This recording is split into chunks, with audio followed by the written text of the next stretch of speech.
Selamat pagi kepada Bapak Ikomang Oka Permadi selaku dosen pengampu mata kuliah riset operasional dan juga teman-teman semuanya. Kami dari kelompok 1 akan membawakan presentasi materi mengenai metode linear programming.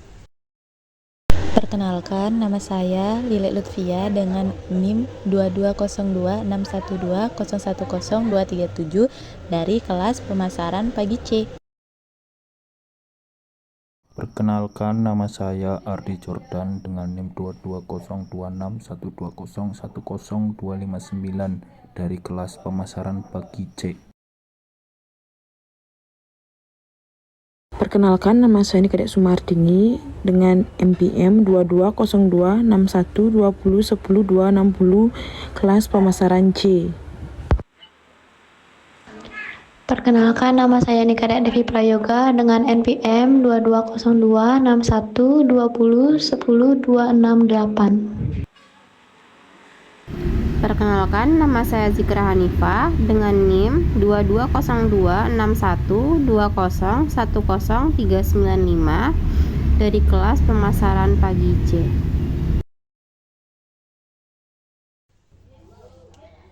Baiklah, adapun sub pembahasan yang akan kami paparkan yaitu yang pertama ada pengertian linear programming, kemudian yang kedua ada metode-metode dalam linear programming, kemudian yang ketiga ada model linear programming, yang keempat ada asumsi dasar dalam linear programming, kemudian yang kelima ada formulasi model linear programming, dan yang keenam ada studi kasus mengenai Tokopedia. Baik, kita langsung saja ke pembahasan materi yang pertama, yaitu ada pengertian program linear programming, yaitu di mana program linear adalah salah satu bagian penyelesaian dalam riset operasi untuk memecahkan masalah-masalah linear dan bagaimana kita mendapatkan keputusan-keputusan yang optimal.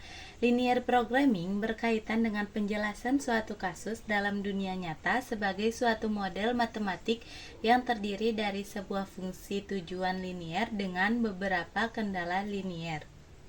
Selanjutnya ada metode-metode dalam linear programming. Linear programming merupakan program perangkat tunggal yang dapat digunakan untuk memecahkan masalah maksimisasi kombinasi produksi, pemanfaatan sumber daya atau input dan output. Dalam pemecahan masalah kombinasi produksi memiliki dua arah, yaitu memaksimumkan keuntungan yang minimum dan yang kedua adalah meminimumkan biaya-biaya yang maksimal. Model-model yang digunakan untuk perhitungan dapat digunakan dengan pendekatan-pendekatan dengan menggunakan metode grafik dan metode simplex. Metode grafik adalah teknik pemecahan yang digunakan untuk model LP yang hanya memiliki dua variabel keputusan. Metode ini menyelesaikan masalah optimasi dengan menggambarkan kendala sebagai garis di dalam bidang koordinat dan menentukan daerah layak yang memenuhi semua kendala tersebut. Yang selanjutnya ada metode simplex, merupakan salah satu teknik penyelesaian dalam program linear yang digunakan sebagai teknik pengambilan keputusan dalam permasalahan yang berhubungan dengan pengalokasian sumber daya secara optimal. Selanjutnya ada model linear programming. Model linear programming merupakan bentuk dan susunan dalam menyajikan masalah-masalah yang akan dipecahkan dalam teknik linear programming. Model LP mempunyai tiga unsur utama, yaitu yang pertama ada variabel keputusan, yaitu variabel persoalan yang akan mempengaruhi nilai tujuan yang hendak dicapai. Misalnya dengan mengajukan pertanyaan, keputusan apa yang harus dibuat agar nilai fungsi tujuan menjadi maksimum atau minimum. Yang kedua ada fungsi tujuan, yaitu fungsi yang menggambarkan tujuan dalam permasalahan LP yang berkaitan dengan pengaturan secara optimal sumber daya. Fungsi batasan, yaitu penyajian secara matematis batasan-batasan kapasitas yang tersedia akan dialokasikan secara optimal ke berbagai kegiatan. Selanjutnya, untuk memudahkan pembahasan model linear programming ini digunakan simbol-simbol sebagai berikut. Yang pertama ada XJ, sama dengan banyaknya kegiatan J. Variabel XJ ini disebut dengan juga variabel keputusan. Yang kedua ada set, sama dengan nilai fungsi tujuan yang dioptimalkan, maksimum atau minimum. Yang ketiga ada CJ, kenaikan nilai Z apabila ada pertambahan tingkat kegiatan XJ dengan satu satuan unit atau merupakan keuntungan per unit biaya per unit kegiatan J terhadap nilai Z. Yang keempat ada AIJ, banyaknya sumber I yang diperlukan guna menghasilkan setiap unit output kegiatan. Yang kelima ada BI, banyaknya sumber fasilitas yang tersedia untuk dialokasikan setiap unit kegiatan. Keseluruhan simbol-simbol di atas selanjutnya disusun ke dalam bentuk tabel standar linear programming. Tabelnya bisa teman-teman lihat pada layar. Baik, yang selanjutnya, atas dasar tabel di samping dapat disusun model standar linear programming sebagai berikut. Fungsi tujuan, memaksimumkan atau meminimumkan. Rumusnya bisa kalian lihat pada layar. Yang selanjutnya ada asumsi dalam linear programming. Yang pertama itu ada proportionality atau kesebandingan. Asumsi ini mempunyai arti bahwa naik turunnya nilai fungsi, tujuan, dan penggunaan sumber atau fasilitas yang tersedia akan berubah secara sebanding, proporsional dengan perubahan tingkat kegiatan. Yang kedua itu ada additivity atau penambahan. Asumsi ini mempunyai arti bahwa nilai fungsi tujuan tiap kegiatan tidak saling mempengaruhi, atau dalam program linier dianggap bahwa kenaikan dari nilai tujuan yang diakibatkan oleh kenaikan suatu kegiatan dapat ditambahkan tanpa mempengaruhi bagian nilai tujuan yang diperoleh dari kegiatan lain. Yang ketiga itu ada divisibility atau dapat dibagi. Asumsi ini menyatakan bahwa keluaran output yang dihasilkan oleh setiap kegiatan dapat berupa bilangan pecahan, demikian pula dengan nilai tujuan yang dihasilkan. Yang keempat, yang selanjutnya menurut Dimayanti 2006, teknik linear programming dapat digunakan dalam dua cara, yaitu yang pertama meminimumkan biaya dalam rangka tetap mendapatkan total penerimaan atau total keuntungan sebesar mungkin. Cara ini dikenal dengan istilah program minimasi atau minimumkan atau minimize. Yang kedua, memaksimalkan total penerimaan atau total keuntungan pada kendala sumber daya yang terbatas. Cara ini disebut dengan istilah program memaksimumkan atau memaksimasi, maximize. Yang selanjutnya ada asumsi dalam PL. Angka pada fungsi tujuan dan fungsi batasan diketahui secara pasti dan tidak berubah selama periode yang dipelajari. Yang kedua ada fungsi tujuan dan fungsi batasan memiliki personalitas. Yang ketiga itu ada aditivitas, dimaksudkan bahwa penjumlahan dari semua aktivitas sama dengan penjumlahan dari aktivitas perorangan. Yang keempat ada divisibilitas, yaitu pendukaan solusi kondisi yang dapat dibagi-bagi. Dan yang kelima, semua jawaban variabel atau non-variabel nilai negatif bagi kuantitas visi adalah mustahil. Baik, untuk materi selanjutnya ada formulasi model linear programming. Sistem dalam dunia nyata diinterpretasikan dalam sebuah formulasi model dengan membuat asumsi. Adapun langkah-langkah formulasi model. Yang pertama ada definisi masalah, yang kedua ada pengembangan model, yang ketiga ada pemecahan solusi, yang keempat ada validasi model, dan yang terakhir ada implementasikan. Untuk pada contoh 1.1 yaitu masalah maksimasi. Suatu perusahaan makanan ingin menghasilkan roti dalam 3 bentuk yang berbeda-beda, yaitu roti A, B, dan C. Bahan baku tepung terigu yang tersedia adalah 300 kg dan waktu kerja buruh yang tersedia adalah 200 jam. Jika untuk membuat satu buah roti A diperlukan 3 jam buruh dan 0,4 kg tepung. Untuk membuat satu buah roti B diperlukan 5 jam buruh dan 0,8 kg tepung. Serta satu buah roti C diperlukan 4 jam buruh dan 0,6 kg. Dan jika harga yang ditawarkan per buah roti A, B, dan C adalah berturut-turut 2.000, 5.000, dan 3.500, maka formulasikan masalah ini sebagai model penghitung pendapatan bagi perusahaan, yaitu dengan penyelesaian variabel keputusan. Masalah ini berisi 3 variabel keputusan yang menunjukkan jumlah setiap bentuk di roti, kali 1 sama dengan jumlah roti A, kali 2 sama dengan jumlah roti B, kali 3 sama dengan jumlah roti C. Selanjutnya ada fungsi tujuan. Tujuan perusahaan makanan adalah memaksimumkan pendapatan dari produksi roti yang ditunjukkan sebagai Maks Z sama dengan 2000 kali 1 ditambah 5000 kali 2 ditambah 3500 dikali 3. Kendala atau batasan model. Bahan baku tepung, terigu, dan jam kerja buruh merupakan kendala. Kendala bahan baku tepung terigu 0,4 dikali 1 ditambah 0,8 dikali 2 ditambah 0,6 dikali 3 kurang dari atau sama dengan 300. Kendala jam buruh 3 dikali 1 ditambah 5 kali 2 ditambah 4 kali 3 kurang dari atau sama dengan 200. Kendala non negatif kali 1 kali 2 kali 3 lebih dari atau sama dengan 0. Untuk masalah-masalah besar seperti ini dapat dibuat tabel masalah bisa teman-teman lihat pada slide PowerPoint ini. Selanjutnya ada contoh 1.2 atau masalah minimisasi, yaitu jika seseorang ingin memenuhi kebutuhan minimum zat makanan perharinya dengan mengonsumsi beberapa jenis makanan dengan data seperti pada tabel berikut yang ini bisa teman-teman lihat, yaitu formulasikan masalah ini untuk menentukan kombinasi konsumsi makanan yang memenuhi kebutuhan minimum per hari dengan biaya terendah.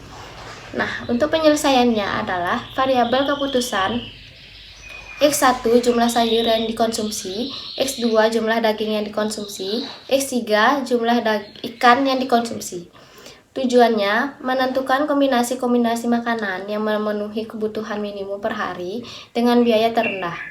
Misalnya, fungsi biayanya yaitu min Z sama dengan 5 dikali 1 ditambah 8 dikali 2 ditambah 6 kali 3. Baik, selanjutnya yaitu mengenai bentuk kendala yang dapat dilihat pada layar.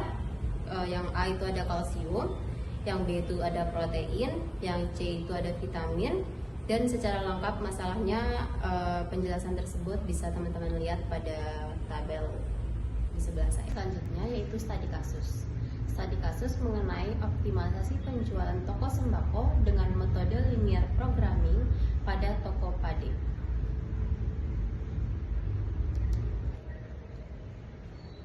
Meminimalkan atau memaksimalkan fungsi linear dengan batasan linear adalah masalah yang dikenal sebagai program linear LP atau optimalisasi linear. Dan berikut adalah hasil pembahasan penjualan sembako pada Tokopedia. Dapat dilihat pada tabel penjualan yang terjadi pada toko sembako Pade. Tabel di atas memberikan informasi penjualan dan persediaan toko sembako UMKM seperti galon, gas LPG 3 kilo, gas LPG 12 kilo, dan telur. Harga jual memberikan informasi harga penjualan per item dan persediaan memberikan informasi mengenai persediaan selama sebulan. Pada tabel dapat dilihat galon itu seharga 20.000 per galon dengan stok 1.205, gas LPG 3 kilo dengan harga 23.000 per tabung dengan stok 695 tabung, gas LPG 12 kilo dengan harga 225 per tabung dengan stok 145 tabung, telur dengan harga 28.000 per kilo dengan stok 15 peti. Alokasi sumber daya terbatas untuk Proses mengubah data dari tabel 2 menjadi tabel matematika melibatkan ekspresi sebagai fungsi tujuan dan fungsi kendala. Variabelnya adalah sebagai berikut. Yang pertama itu variabel keputusan. Besarnya keuntungan ditunjukkan oleh 4 faktor pengambilan keputusan dalam permasalahan ini, yang berupa sembako Tokopedia yang akan dijual setiap harinya. Yang pertama itu ada jumlah galon yang terjual setiap bulannya. Yang kedua itu ada jumlah gas LPG 3 kilo yang terjual setiap bulannya. Yang ketiga ada jumlah gas LPG 12 kilo yang terjual setiap bulannya. Dan yang keempat jumlah telur yang akan terjual setiap bulannya. Yang kedua yaitu fungsi tujuan. Pendapatan dari penjualan persyaratan menyediakan fungsi tujuan. Cara memaksimumkannya yaitu Z sama dengan 4.800.000 atau X1 ditambah 3.450.000 atau X2 ditambah dengan 1.050.000 atau X3 ditambah 450.000 atau X4. Yang ketiga ada fungsi kendala. Sisi kendala muncul dari pembatasan tertentu, seperti ketersediaan stok penjualan yang dihadapi dengan sejumlah batasan. Cara persediaannya yaitu 1205 atau X1 ditambah dengan 695 atau X2 ditambah dengan 145 atau X3 ditambah dengan 225 atau X4 ditambah S1 yaitu 79.920.000. Kemudian selanjutnya melalui proses pengoptimalisasi produk menggunakan QM for Windows, maka didapatkan hasil sebagai berikutnya, yaitu hasil literasi metode simplex. Dari hasil literasi dengan menggunakan software QM diperoleh hasil yang optimal, yaitu X1 sama dengan 0, X2 sama dengan 2133, X3 sama dengan 1857, X4 sama dengan 0. Sehingga penjualan Tokopedia dalam sebulan adalah sebanyak 2133 gas LPG 3 kg dan 1857 gas LPG 12 kg. Dan dapat pula dilihat pada tabel di sebelah data penjualan per bulan pada Tokopedia. Dan berdasarkan tabel di atas ditemukan perbandingan menunjukkan bahwa hasil penjualan toko mencapai 5.855 setiap bulannya, sedangkan perhitungan QM for Windows mencapai 3.990 per bulannya. Dapat dilihat pada tabel mengenai perbandingan hasil penjualan toko. Galon hasil penjualan toko sebesar 1.200 dengan hasil hitungan QM for Windows yaitu 0. Gas LPG 3 kg, hasil penjualan toko 690, hasil penjualan QM for Windows sebesar 2133, gas LPG 12 kg, hasil penjualan toko 140, hasil hitungan QM for Windows yaitu 1857, telur, hasil penjualan toko 3825 dengan hasil hitungan QM for Windows 0, yaitu pembahasan. Berdasarkan analisis menggunakan QM for Windows dengan pendekatan linear programming, toko EMKM Pade mencapai penjualan optimal sebesar Rp79.920.000 per bulannya dengan jumlah produk 1.205 galon mineral, 695 tabung gas LPG 3 kg, 145 tabung gas LPG 12 kg, dan 3.830 butir telur. Semua jumlah produk yang terjual habis tanpa sisa. Produk yang paling berpengaruh terhadap optimalisasi penjualan adalah galon mineral diikuti dengan telur, gas LPG 3 kg dan gas LPG 12 kg.